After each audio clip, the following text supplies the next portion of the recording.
ಒಂದು ಗಾಜಿನ ಲೋಟ, ಶುದ್ಧ ನೀರು, ನಿಂಬೆಹಣ್ಣು ಹಾಗೂ ಉಪ್ಪು ಇವುಗಳನ್ನು ತಗೊಂಡು ಬನ್ನಿ. ಸರಿ ಗುರುಗಳೇ.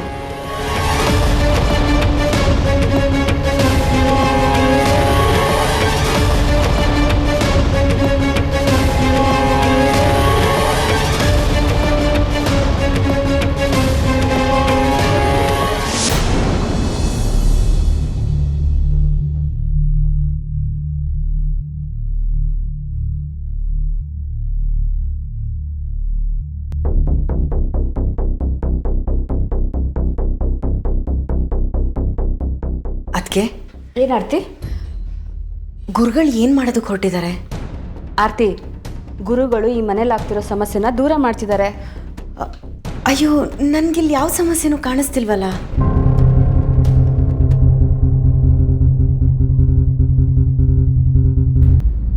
ನಿನಗೇನಾಯ್ತು ಆರ್ತಿ? ಈ ಮನೆಯಲ್ಲಿ ಏನೇನೆಲ್ಲ ನಡೀತಾ ಇದೆ, ಸಮಸ್ಯೆನೇ ಆಗ್ತಿಲ್ಲ ಅಂತ ಹೇಳ್ತಿದ್ಯಲ್ಲ? ಅಲ್ಲ ಅದಕ್ಕೆ, ಪ್ರಾಬ್ಲಮ್ ಇದೆ. ಅದಾಗೆ ಸರಿ ಹೋಗುತ್ತೇನೋ, ಸುಮ್ಮನೆ ಗುರುಗಳು ಪೂಜೆ ಪುನಸ್ಕಾರ ಎಲ್ಲ ಯಾಕೆ ಮಾಡಬೇಕು ಅಂತ ಹೇಳಿದೆ ಅಷ್ಟೇ. ಆರ್ತಿ, ಇದು ಅದಾಗೆ ಸರಿ ಹೋಗೋಂಥದ್ದಾಗಿದ್ರೆ ಗುರುಗಳೇ ಹೇಳಿರೋರಲ್ವಾ? ಅದನ್ನು ಬಿಟ್ಟು ತಾವೇ ಮುತುವರ್ಜಿ ವಹಿಸಿ ಈ ಕೆಲಸ ಮಾಡ್ತಿರ್ಲಿಲ್ಲ. ಇದು ನಮ್ಮಿಂದಾಗಲಿ ಅದಾಗೆ ಸರಿ ಹೋಗೋಂಥದ್ದಾಗಲಿ ಅಲ್ಲ, ಗುರುಗಳೇ ಸರಿಪಡಿಸ್ಬೇಕಾಗಿರೋದು. ಅದಕ್ಕೆ ಈ ಮನೆಯಲ್ಲಿ ಯಾವ ನೆಗೆಟಿವ್ ಎನರ್ಜಿನೂ ಇಲ್ಲ.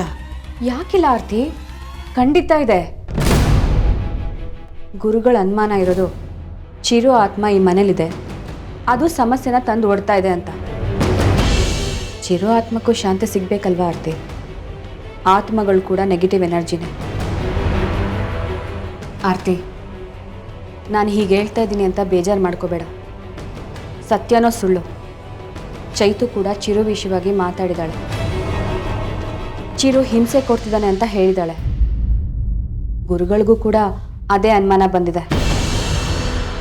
ನೋಡು, ಗುರುಗಳು ಸದ್ಯಕ್ಕೆ ಪರೀಕ್ಷೆ ಮಾಡ್ತಿದ್ದಾರೆ. ಪರಿಸ್ಥಿತಿ ನೋಡಿ ಪರಿಣಾಮದ ಬಗ್ಗೆ ಹೇಳ್ತಾರೆ. ಪರಿಹಾರ ಮಾಡೋದಾದರೆ ಅವರೇ ಮಾಡ್ತಾರೆ. ನೀನೇನು ಯೋಚನೆ ಮಾಡಬೇಡ.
ಗುರುಗಳು ಏನು ಹೇಳ್ತಾನೆ ಇಲ್ಲ. ಅವ್ರೇನು ಮಾಡ್ತಿದ್ದಾರೆ? ಈ ಮನೇಲಿ ದುಷ್ಟಶಕ್ತಿ ಎಷ್ಟಿದೆ ಅನ್ನೋದನ್ನ ಕಂಡುಹಿಡಿತಿದ್ದಾರೆ. ಅದೇ ಗೊತ್ತಾಗುತ್ತೆ. ಆ ನೀರು ಕೆಂಪು ಬಣ್ಣಕ್ಕೆ ತಿರುಗಿದ್ರೆ ಈ ಮನೇಲಿ ದುಷ್ಟಶಕ್ತಿ ಇದೆ ಅಂತ ಅರ್ಥ. ನಿಮ್ಮ ಹತ್ರ ದುಷ್ಟಶಕ್ತಿಗಳೆಲ್ಲ ಬರಲ್ಲ ಅಲ್ವಾ? ಗೊತ್ತಾಯ್ತು ಬಿಡಿ.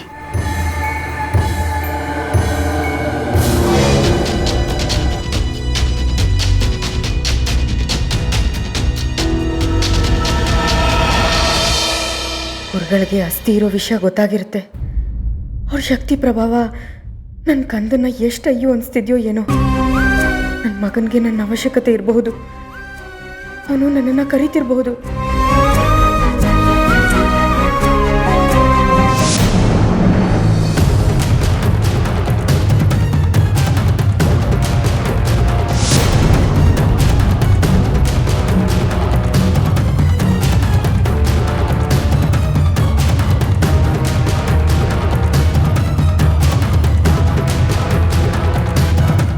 ಎಲ್ಲಿಗೆ ಹೋಗ್ತಾ ಇದೆಯಾ? ಅದು ರೂಮಲ್ಲಿ ಆಸ್ತಿ ಮಾಡ್ತೀನಿ ತಿಳೋದಕ್ಕ. ನೋಡು ಆರ್ತಿ, ನಿನ್ನ ಫೀಲಿಂಗ್ಸ್ಗೆ ರೆಸ್ಪೆಕ್ಟ್ ಕೊಟ್ಟು ಆಸ್ತಿನ ಇಲ್ಲಿರೋದಕ್ಕೆ ಒಪ್ಕೊಂಡಿದ್ದೆ. ಈಗ ಅದರಿಂದನೇ ಸಮಸ್ಯೆ ಆಗ್ತಿದೆ ಅಂತ ಏನಾದ್ರು ಗುರುಗಳು ಹೇಳಿದ್ರೆ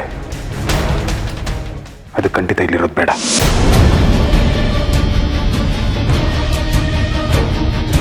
ಅಶೋಕ್,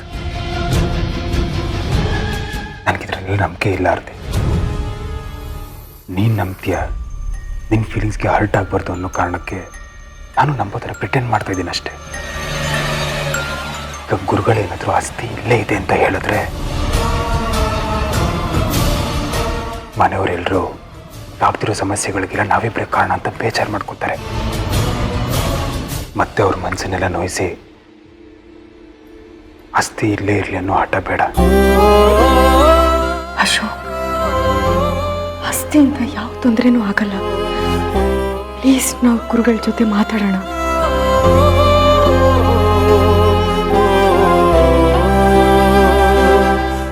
ಆರ್ತಿ, ಮನೆಯವ್ರ ನೆಮ್ಮದಿ, ಶಾಂತಿ, ಸಂತೋಷನ ಕಾಪಾಡಬೇಕಾಗಿರೋದು ನಮ್ಮಿಬ್ಬರ ಜವಾಬ್ದಾರಿ. ಚಿರು ನೆನಪಲ್ಲಿ ಬದುಕ್ತಿರೋರ ಜೀವನ ನರಕ ಆಗ್ಬಾರ್ದು.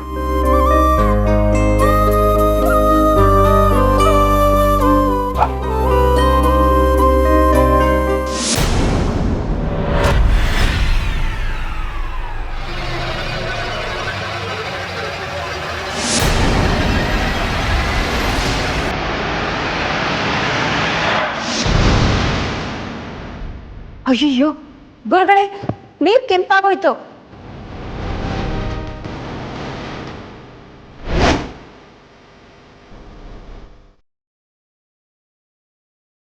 ಸಮಸ್ಯೆ ಹೆಮ್ಮರವಾಗಿದೆ.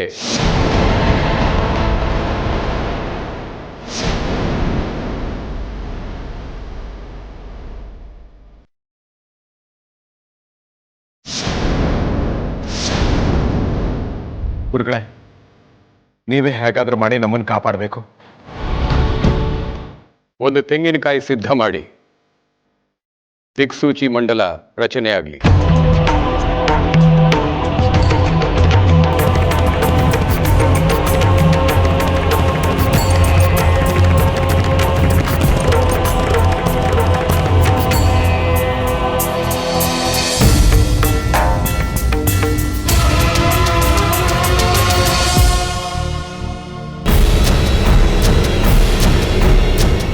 ಮತಂಗಿ ಮತಂಗಿ ಮತಂಗಿ, ಹೇಗಾದರೂ ಮಾಡಿ ನನ್ನ ಮಗನ ನಂಗೆ ಉಳಿಸ್ಕೊಡು. ಗುರುಗಳು ನನ್ನ ಮಗನ ನನ್ನಿಂದ ದೂರ ಮಾಡ್ತಿದ್ದಾರೆ. ನನಗೆ ತುಂಬ ಭಯ ಆಗ್ತಿದೆ. ನೋಡು, ಕಳ್ಕೊಂಡಿರೋ ಮಗನ ಮತ್ತೆ ನಾನು ಕಳ್ಕೊಳ್ಳೋದಕ್ಕೆ ಇಷ್ಟಪಡಲ್ಲ. ಅವನಿಂದ ಯಾರಿಗೂ ತೊಂದರೆ ಆಗದಿರೋ ಹಾಗೆ ನಾನು ನೋಡ್ಕೋತೀನಿ ಮತಂಗಿ. ಅವನ್ನ ಉಳಿಸ್ಕೊಳ್ಳೋದಕ್ಕೆ ಏನಾದರೂ ದಾರಿ ಹುಡುಕು. ವಿಧಿನ ಮೀರಿ ನಡೆಯೋಕ್ಕಾಗಲ್ಲ, ಹಾಗೆ ಪ್ರಕೃತಿ ವಿರುದ್ಧ ಬಾಳೋಕ್ಕಾಗಲ್ಲ. ಮಾತಂಗಿ, ನೀನು ನನಗೆ ಬುದ್ಧಿ ಮಾತು ಹೇಳಕ್ಕೆ ಬರಬೇಡ. ನನ್ನ ಮಗ ಚಿರು ಈ ಮನೆಯಲ್ಲೇ ಇರಬೇಕು. ಗುರುಗಳು ದಿಕ್ಸೂಚಿ ಮಂಡಲನ ರಚನೆ ಮಾಡಕ್ಕೆ ಹೇಳಿದ್ದಾರೆ. ಹಾಗಂದ್ರೇನು? ಮನೆಯ ಯಾವ ಭಾಗದಿಂದ ದುಷ್ಟಶಕ್ತಿ ಬರ್ತಾ ಇದೆ ಅಂತ ಕಂಡು ಹಿಡಿಯೋದು. ಹಾಗಾದ್ರೆ ಚಿರು ಅಸ್ಥಿ ರೂಪದಲ್ಲಿ ಈ ಮನೆಯಲ್ಲಿ ನಮ್ಮ ಜೊತೆ ಇರೋದು ಗುರುಗಳು ಗೊತ್ತಾಗ್ಬಿಡುತ್ತೆ. ಅಯ್ಯಯ್ಯೋ, ಗುರುಗಳು ಚಿರುಗೆ ಅದೆಷ್ಟು ಹಿಂಸೆ ಕೊಡ್ತಾರೋ ಏನೋ. ಮಾತಂಗಿ, ಹೇಗಾದರೂ ಮಾಡಿ ಇದನ್ನು ತಡಿಬೇಕು. ಗುರುಗಳಿಗೆ ಇದನ್ನು ನಿಲ್ಲಿಸಿ ಅಂತ ಹೇಳಬೇಕು. ನೀವು ಹೇಳ್ದಂಗೆಲ್ಲ ಕೇಳೋಕ್ಕೆ ಗುರುಗಳು ಮಾತಂಗಿ ಅಲ್ಲ. ಅವ್ರು ಯಾರ ಮಾತನ್ನು ಕೇಳೋದಿಲ್ಲ. ಕೇಳಿ ಅಂತ ನಿಮ್ಮ ಕೈಲಿ ಹೇಳಕ್ಕೂ ಆಗಲ್ಲ. ಮನೆಯವ್ರ ವಿರುದ್ಧನೇ ಹೋಗ್ತೀರಾ? ನಾನು ಯಾರ ವಿರುದ್ಧನೂ ಹೋಗ್ತಿಲ್ಲ. ನನ್ನ ಮಗ, ನನ್ನ ಚಿರು ಉಳಿಬೇಕು. ಈ ಪೂಜೆ ಪುನಸ್ಕಾರಗಳೆಲ್ಲ ಹೇಗಾದರೂ ಮಾಡಿ ತಡಿಬೇಕು. ಆ ಕೆಲಸನ ನಾನೇ ಮಾಡ್ತೀನಿ. ಶ್ರಾದ್ದ ಕೆಲಸನ ತಡೀತಾ ಇರೋದು ನೀವೇ ಅಂತ ಗುರುಗಳು ಎಲ್ಲಿ ಮನೆಯವ್ರಿಗೆಲ್ಲ ಹೇಳ್ಬಿಡ್ತಾರೋ ಅನ್ನೋ ಆತಂಕದಲ್ಲಿ ನಾನಿದ್ರೆ ಗುರುಗಳಿರುವಾಗಲೇ ಅವ್ರ ಕೆಲ್ಸಕ್ಕೆ ಅಡ್ಡಿಪಡಿಸ್ಬೇಕು ಅಂತಿದ್ದೀರಲ್ಲ, ತಪ್ಪು, ದೊಡ್ಡ ತಪ್ಪು. ಯಾವ ಕಾರಣಕ್ಕೋ ಅಂಥ ಕೆಲಸ ಮಾಡಕ್ ಹೋಗ್ಬೇಡಿ. ಮನೆಯವರೆಲ್ಲ ಇಲ್ಲೇ ಇದ್ದೀರಲ್ವಾ?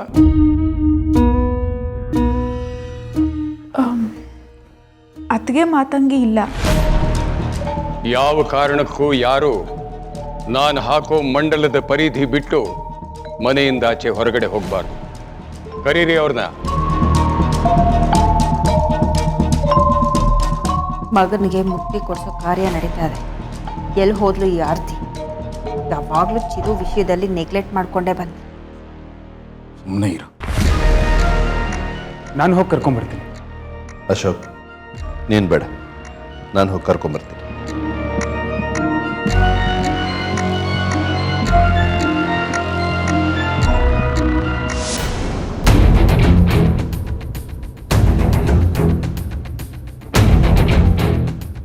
ರಾಗಿಣಿ, ಮನೆಯಲ್ಲಿ ಚಿರು ಶ್ರಾದ್ದ ಕಾರ್ಯ ಶುರುವಾಗಿದೆ. 3 ದಿನ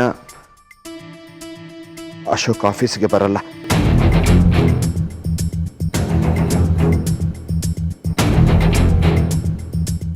ಮಾತಂಗಿ, ನನ್ನ ಚಿರು ನನ್ನಿಂದ ದೂರ ಆಗಬಾರ್ದು. ಹೇಗಾದರೂ ಮಾಡಿ ಇದನ್ನು ತಪ್ಪಿಸು. ಈ ಮುಕ್ತಿ ಕಾರ್ಯ ಆಗಬಾರ್ದು. ಆರತಿ, ಇಲ್ಲೇನು ಮಾಡ್ತಿದ್ಯಾ? ಅಣ್ಣ, ಅದು ಮನೆಯವರೆಲ್ಲ ಮಂಡಲದ ಹತ್ರನೇ ಇರಬೇಕು, ಮನೆಯಿಂದ ಆಚೆ ಯಾರು ಹೋಗಬಾರ್ದು ಅಂತ ಗುರುಗಳು ಹೇಳ್ತಿದ್ದಾರೆ. ಬಾ ಮಾತಂಗಿ, ನೀನು ಬಾ, ಬೇಗ ಬಾ.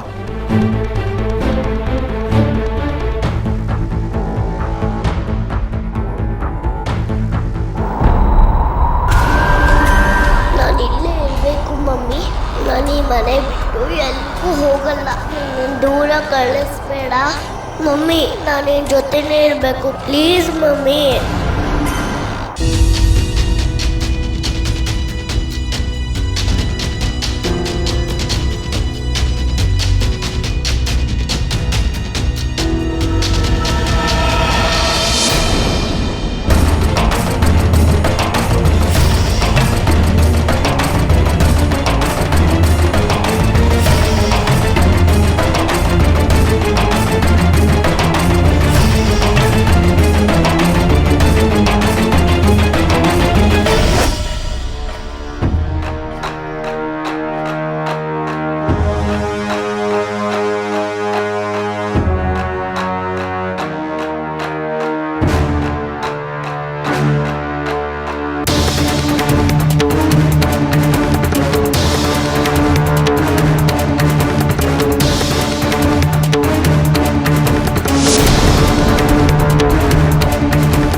ಈ ದಿಕ್ಕಲ್ಲಿ ಏನಿದೆ? ಸ್ನಾನದ ಮನೆ ಇದೆ ಗುರುಗಳೇ. ಆ ಕಣೆ, ನೆಗೆಟಿವ್ ಎನರ್ಜಿ ಸ್ನಾನ ಮಾಡಿ ಪಾಸಿಟಿವ್ ಆಗೋದಕ್ಕೂ ಹೀಗಿರಬೇಕು. ಈ ದಿಕ್ಕಲ್ಲಿ ಮೇಲಕ್ಕೆ ಹೋದ್ರೆ ಏನಿದೆ? ನನ್ನ ರೂಮ್ ಇದೆ ಗುರುಗಳೇ.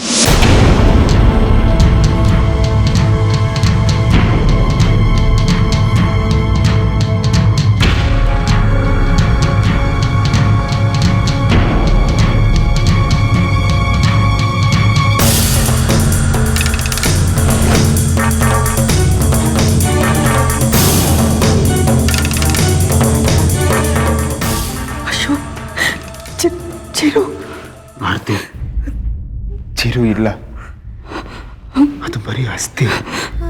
ಅದು ರೀ ಆರ್ತಿ, ಒಬ್ರು ಸಂತೋಷ ನೋಡೋಕ್ಕಿಂತ ಮನೆಯವ್ರಿಗೆ ಎಲ್ಲರೂ ಸಂತೋಷ ನೋಡೋದು ಮುಖ್ಯ. ಬೇಡ ಆರ್ತಿ, ನನ್ನ ಮಾತು ಕೇಳು.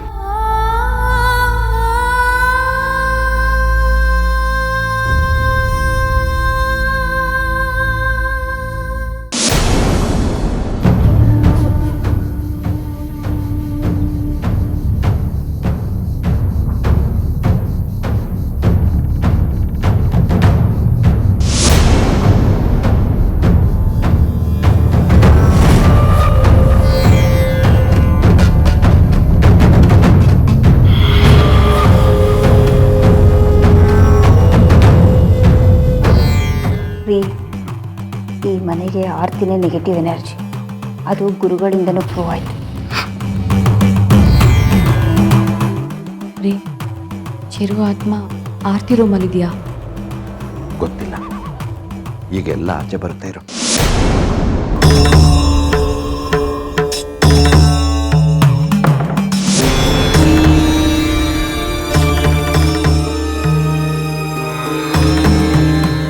ನೀವೆಲ್ಲ ಅಲ್ಲೇ ಇರ್ರಿ, ನಿಂತ ಜಾಗದಿಂದ ಕದಲಬೇಡಿ.